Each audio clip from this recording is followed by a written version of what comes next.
Hi boys and girls, welcome back to History Lane. Here we meet some of our history's heroes through using our creative hands.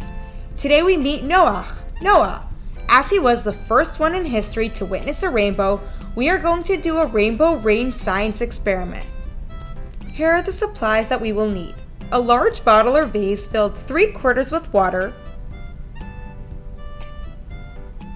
3 cups, an additional 1/2 cup of water, shaving cream, and red, yellow, and blue food coloring. Let's begin. Fill each of the 3 cups with about 2 teaspoons of water, then add a couple of drops of food coloring to each one. Swish each cup to mix in the color. Do you know that Noach lived 950 years? He lived from 1056 to 2006 on the Hebrew calendar, or 2705 to 1755 BCE on the secular calendar. Next, fill the entire opening of the bottle with shaving cream. Pour a small amount of colored water into the bottle and watch how it slowly travels through the water, creating colorful rain. Wait some time and then pour in a few drops of the next color. Allowing time between pouring colors maximizes the rainbow effect. Here's the science behind this. The shaving cream is like a cloud and the colorful water is like rain. Just as water droplets in a cloud become so heavy that they begin to fall as rain, a similar situation takes place here.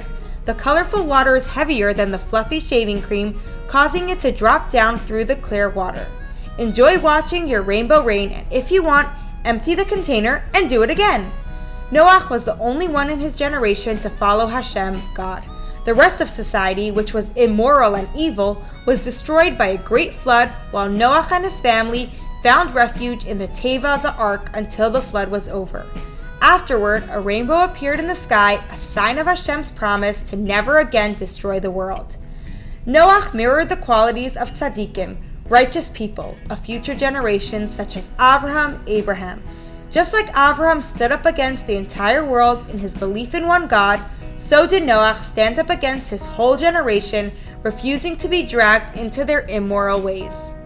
We can be like Noach too by not caving in to negative peer pressure.